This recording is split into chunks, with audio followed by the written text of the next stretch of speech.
ஆகாஷவாணி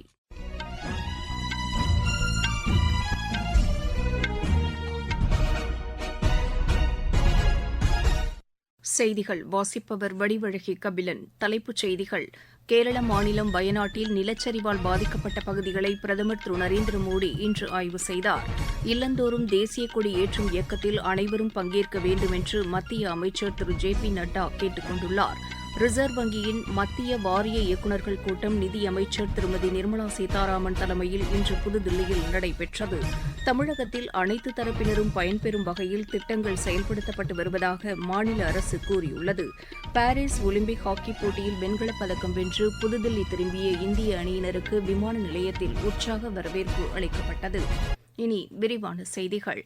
பிரதமர் திரு நரேந்திர மோடி கேரள மாநிலம் வயநாட்டில் நிலச்சரிவால் பாதிக்கப்பட்ட பகுதிகளை இன்று ஆய்வு செய்தார். ஹெலிகாப்டர் மூலம் பாதிக்கப்பட்ட பகுதிகளை ஆய்வு செய்த அவர் பின்னர் மீட்பு மற்றும் நிவாரணப் பணிகள் குறித்து அதிகாரிகளுடன் ஆலோசனை மேற்கொள்கிறார். இதனைத் தொடர்ந்து நிவாரண முகாம்களில் தங்க வைக்கப்பட்டுள்ளவர்களை சந்திக்க உள்ள பிரதமர் பாதிப்பு குறித்து விரிவாக கேட்டறியவுள்ளார். முன்னதாக கேரளா சென்ற பிரதமரை கண்ணூர் விமான நிலையத்தில் அம்மாநில ஆளுநர் திரு ஆரிஃப் முகமது கான், முதலமைச்சர் திரு பினராயி விஜயன் ஆகியோர் வரவேற்றனர். ரயில்வே கட்டமைப்பு வசதிகளை மேம்படுத்துவதற்காக 8 புதிய திட்டங்களுக்கு மத்திய அமைச்சரவை ஒப்புதல் அளித்துள்ளது. கூடுதல் வேலைவாய்ப்புகளை உருவாக்குவதற்கு உதவிடும் என்று பிரதமர் திரு நரேந்திர மோடி கூறியுள்ளார். சமூக வலைதளத்தில் இக்கருத்தை பதிவு செய்துள்ள அவர், தொழில் வளர்ச்சிக்கும் இது உத்வேகம் அளிக்கும் என்று குறிப்பிட்டுள்ளார். தோட்டப்பயிர் துறையில் புரட்சிகரமான மாற்றத்தை ஏற்படுத்த வகை செய்யும் தூய்மை பயிர் திட்டத்திற்கும் அமைச்சரவை ஒப்புதல் அளித்துள்ளதை அவர் சுட்டிக்காட்டியுள்ளார். உயர் ரக பயிர் சாகுபடிக்கு இந்த நடவடிக்கை உதவிடும் என்றும் அவர் குறிப்பிட்டுள்ளார். பிரதமரின் 2ஆம் கட்ட நகர்ப்புற வீட்டு வசதி திட்டத்திற்கு ஒப்புதல் அளிக்கப்பட்டுள்ளது எண்ணற்ற மக்களுக்கு உதவிடும் என்றும் கூறியுள்ளார். நகர்ப்புறங்களின் மேம்பாட்டிற்கும் இந்த திட்டம் உதவிகரமாக இருக்கும் என்று அவர் குறிப்பிட்டுள்ளார். 10 லட்சம் கோடி ரூபாய் முதலீட்டில் இந்த திட்டம் செயல்படுத்தப்பட உள்ளதாகவும் இதில் 2,30,000 கோடி ரூபாயை மத்திய அரசு மானியமாக வழங்க உள்ளதாகவும் திரு நரேந்திர மோடி தெரிவித்துள்ளார். ரிசர்வ் வங்கியின் மத்திய வாரிய இயக்குநர்கள் கூட்டம் இன்று புதுதில்லியில் நடைபெற்றது. நிதியமைச்சர் திருமதி நிர்மலா சீதாராமன் தலைமையில் நடைபெற்ற இந்த கூட்டத்தில் ரிசர்வ் வங்கியின் கவர்னர் திரு சக்தி காந்ததாஸ் மற்றும் உறுப்பினர்கள் பங்கேற்றனர். மத்திய பட்ஜெட் தாக்கல் செய்யப்பட்ட பின்னர் முதல் முறையாக இந்த கூட்டம் நடைபெற்றது. நீதித்துறையில் தகவல் தொழில்நுட்பத்தின் பயன்பாடு அதன் சேவையை மக்களுக்கு எளிதாக கொண்டு சேர்க்க உதவிடும் என்று உச்சநீதிமன்ற தலைமை நீதிபதி திரு சந்திரசூட் கூறியுள்ளார். நீதிமன்றங்களில் தொழில்நுட்பத்தின் பயன்பாடு தொடர்பான தேசிய மாநாட்டை இன்று சண்டிகரில் தொடங்கி வைத்து பேசுகையில் அவர் இவ்வாறு கூறினார். இதனைத் தொடர்ந்து செய்தி நிறுவனம் ஒன்றுக்கு அவர் அளித்த பேட்டியில், பஞ்சாப், ஹரியானா உயர்நீதிமன்றத்தின் சார்பில் இந்த மாநாட்டிற்கு ஏற்பாடு செய்யப்பட்டிருப்பதாக தெரிவித்தார். நாடு முழுவதிலும் இருந்து நீதிபதிகள் இதில் பங்கேற்றுள்ளதாக அவர் கூறினார். செயற்கை நுண்ணறிவு உட்பட தகவல் தொழில்நுட்பங்களை நீதிமன்றங்களில் பயன்படுத்துவது குறித்து இதில் விவாதிக்கப்பட உள்ளதாகவும் அவர் தெரிவித்தார். நீதிமன்றங்களை கணினி மயமாக்கும் திட்டத்திற்காக மத்திய அரசு 7,000 கோடி ரூபாய் மாநில அரசுகளுக்கு வழங்கியுள்ளதாகவும் திரு சந்திரசூட் கூறினார். நடப்பு நிதியாண்டின் முதல் காலாண்டில் பாதுகாப்பு தளவாடங்கள் ஏற்றுமதி 78% அதிகரித்துள்ளதாக மத்திய அரசு கூறியுள்ளது.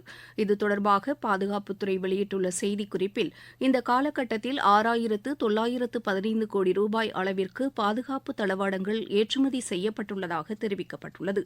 இது கடந்த நிதியாண்டின் இதே காலகட்டத்துடன் ஒப்பிடுகையில் 3,865 கோடி ரூபாய் அதிகமாகும் என்று அதில் குறிப்பிடப்பட்டுள்ளது. பாதுகாப்புத்துறையில் சுயசார்பினை எட்ட வேண்டும் என்பதில் அரசு உறுதியுடன் உள்ளதாகவும் அந்த செய்திக்குறிப்பில் தெரிவிக்கப்பட்டுள்ளது. தற்போதைய மக்களவையில் 280 உறுப்பினர்கள் முதல் முறையாக தேர்ந்தெடுக்கப்பட்டுள்ளதாக மக்களவைத் தலைவர் திரு ஓம் பிர்லா கூறியுள்ளார். மக்களவைக்கு முதலாக தேர்ந்தெடுக்கப்பட்ட உறுப்பினர்களுக்கான பயிற்சி முகாமை தொடங்கி வைத்து அவர் பேசினார். அனைத்து உறுப்பினர்களின் உரிமைகளை பாதுகாக்க வேண்டிய பொறுப்பு தமக்கு உள்ளதாக அவர் கூறினார். இதன் அடிப்படையிலேயே கட்சி பாகுபாடு இன்றி தாம் செயல்படுவதாகவும் அவர் தெரிவித்தார். புதிதாக தேர்ந்தெடுக்கப்பட்ட உறுப்பினர்கள் அவையின் செயல்பாடுகளை மேம்படுத்துவதற்கான யோசனைகளை தெரிவிக்குமாறும் திரு ஓம் பிர்லா கேட்டுக் கொண்டார். இல்லந்தோறும் தேசிய கொடி ஏற்றும் இயக்கத்தில் நாட்டு மக்கள் அனைவரும் பங்கேற்க வேண்டும் என்று பிஜேபி தலைவரும் மத்திய அமைச்சருமான திரு ஜே பி நட்டா கேட்டுக் கொண்டுள்ளார். குஜராத் மாநிலம் ராஜ்கோட்டில் இதற்கான யாத்திரையை தொடங்கி வைத்து அவர் பேசினார். மக்கள் இயக்கமாக இது உருவெடுக்க வேண்டும் என்று பிரதமர் அழைப்பு விடுத்துள்ளதையும் அவர் சுட்டிக்காட்டினார். நேற்று தொடங்கிய இந்த இயக்கம் வரும் 15ஆம் தேதி வரை நடைபெறவுள்ளதாக திரு நட்டா தெரிவித்தார். ஜம்மு காஷ்மீரின் புல்வாமாவில் நடைபெற்ற யாத்திரையிலும் ஏராளமானோர் பங்கேற்றதாக எமது செய்தியாளர் தெரிவிக்கிறார். நீங்கள் கேட்டுக்கொண்டிருப்பது ஆகாஷவாணியின் செய்தி அறிக்கை. நேயர்களே, நாட்டின் சுதந்திர தினத்தை ஒட்டி இல்லந்தோறும் தேசிய கொடியேற்றும் இயக்கம் தற்போது நடைபெற்று வருகிறது. வரும் 15ஆம் தேதி வரை நடைபெறவுள்ள இந்த இயக்கத்தில் அனைவரும் பங்கேற்று தேசிய கொடியை ஏற்றி எடுத்துக்கொண்ட செல்ஃபி புகைப்படத்தை ஹர்கர் திரங்கா .com என்ற இணையதளத்தில் பதிவேற்றம் செய்வோம். தேசிய கொடியை ஏற்றுவோம், தேசத்தின் பெருமையை போற்றுவோம்.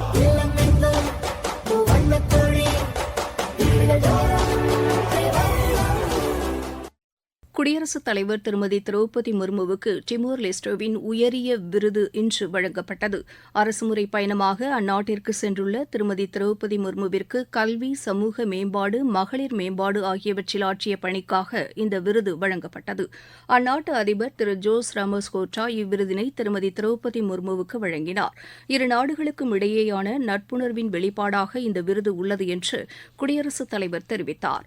அந்நாட்டு அதிபர் மற்றும் பிரதமருடன் திருமதி திரௌபதி முர்மு பேச்சு நடத்தினார்.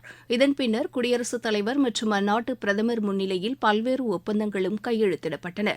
பிரசார் பாரதி மற்றும் அந்நாட்டின் ஒலிபரப்பு சேவை நிறுவனத்திற்கு இடையே ஒத்துழைப்பை வலுப்படுத்துவதற்கான ஒப்பந்தமும் இதில் அடங்கும் என்று எமது செய்தியாளர் தெரிவிக்கிறார்.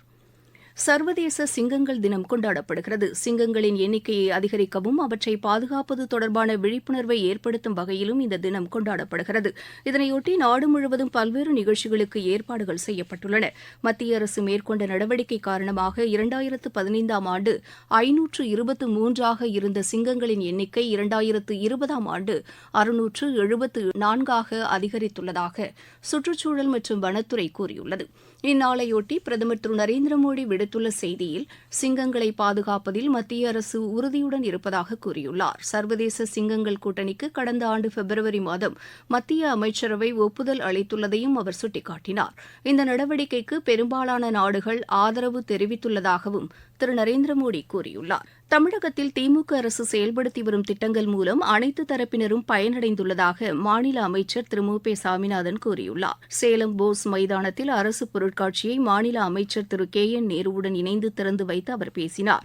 அரசின் திட்டங்களை சம்பந்தப்பட்ட அனைத்து தரப்பினரும் முழுமையாக பயன்படுத்திக் கொள்ள வேண்டும் என்றும் அவர் கேட்டுக் கொண்டார். இந்த நிகழ்ச்சியில் பேசிய திரு கே என் நேரு, தமிழக அரசின் பல்வேறு திட்டங்களை எடுத்துரைக்கும் வகையிலான அரங்குகள் இதில் இடம்பெற்றிருப்பதாக தெரிவித்தார். மேற்குவங்க மாநிலம் கொல்கத்தாவில் உள்ள மருத்துவக் கல்லூரி மருத்துவமனையில் பயிற்சி பெண் மருத்துவர் ஒருவர் உயிரிழந்த சம்பவம் குறித்து சிபிஐ விசாரணைக்கு உத்தரவிட வேண்டும் என்று அம்மாநில பிஜேபி தலைவர் திரு சுவேந்து அதிகாரி வலியுறுத்தியுள்ளார். சமூக வலைதளத்தில் இக்கோரிக்கை விடுத்துள்ள அவர் சந்தேகத்திற்கு இடமான வகையில் அந்த பெண் மருத்துவர் உயிரிழந்திருப்பதாக கூறியுள்ளார். அவரது உடலில் காயங்கள் உள்ளதாகவும் இதுகுறித்து முழுமையான விசாரணை நடத்த வேண்டியது அவசியமாகிறது என்றும் திரு சுவேந்து அதிகாரி தெரிவித்துள்ளார். பங்களாதேஷில் நிலவி வரும் சூழ்நிலையை கருத்தில் கொண்டு நாகாலாந்தில் கண்காணிப்பு நடவடிக்கைகள் தீவிரப்படுத்தப்பட்டுள்ளன. இது தொடர்பாக காவல்துறை அதிகாரிகள் ஒருங்கிணைந்து செயல்பட வேண்டும் என்று அம்மாநில அரசு கேட்டுக் கொண்டுள்ளது. வழக்கத்திற்கு மாறான நடவடிக்கைகள் குறித்து உடனுக்குடன் தகவல் தெரிவிக்குமாறு கிராம குழுக்கள் கேட்டுக் கொள்ளப்பட்டுள்ளதாகவும் நாகாலாந்து அரசு கூறியுள்ளது. பேராசிரியர்கள் நியமனத்தில் முறைகேடு நடந்துள்ளதாக 2018ஆம் ஆண்டு அளித்த புகார் மீது சென்னை பல்கலைக்கழகம் விசாரணை நடத்துமாறு சென்னை உயர்நீதிமன்றம் உத்தரவிட்டுள்ளது. இது தொடர்பான மனுவினை விசாரணை செய்த பொறுப்பு தலைமை நீதிபதி திரு கிருஷ்ணகுமார், நீதிபதி பாலாஜி அமர்வு இதற்கான உத்தரவினை பிறப்பித்தது. விசாரணையில் முறைகேடுகள் நடந்தது கண்டுபிடிக்கப்பட்டால் உரிய நடவடிக்கைகள் மேற்கொள்ள வேண்டும் என்றும் அந்த உத்தரவில் குறிப்பிடப்பட்டுள்ளது.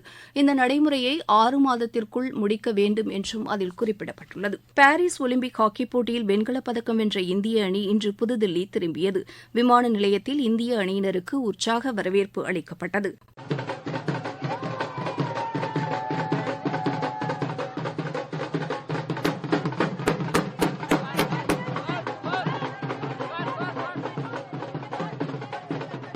மத்திய மத்திய விளையாட்டுத்துறை அமைச்சர் திரு மன்சுக் மாண்டவியா வீரர்களை சந்தித்து வாழ்த்து தெரிவித்தார்.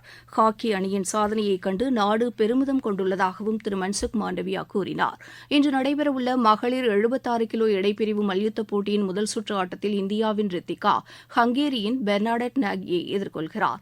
பிற்பகல் 3 மணிக்கு இப்போட்டி தொடங்குகிறது. மீண்டும் தலைப்புச் செய்திகள். கேரள மாநிலம் வயநாட்டில் நிலச்சரிவால் பாதிக்கப்பட்ட பகுதிகளை பிரதமர் திரு நரேந்திர மோடி இன்று ஆய்வு செய்தார். இல்லந்தோறும் தேசிய கொடி ஏற்றும் இயக்கத்தில் அனைவரும் பங்கேற்க வேண்டுமென்று மத்திய அமைச்சர் திரு ஜே.பி. நட்டா கேட்டுக் கொண்டுள்ளார். ரிசர்வ் வங்கியின் மத்திய வாரிய இயக்குநர்கள் கூட்டம் நிதியமைச்சர் திருமதி நிர்மலா சீதாராமன் தலைமையில் இன்று புதுதில்லியில் நடைபெற்றது. தமிழகத்தில் அனைத்து தரப்பினரும் பயன்பெறும் வகையில் திட்டங்கள் செயல்படுத்தப்பட்டு வருவதாக மாநில அரசு கூறியுள்ளது. பாரிஸ் ஒலிம்பிக் ஹாக்கி போட்டியில் வெண்கலப் பதக்கம் வென்று புதுதில்லி திரும்பிய இந்திய அணிக்கு விமான நிலையத்தில் உற்சாக வரவேற்பு அளிக்கப்பட்டது. இத்துடன் இந்த செய்தி அறிக்கை நிறைவு பெற்றது.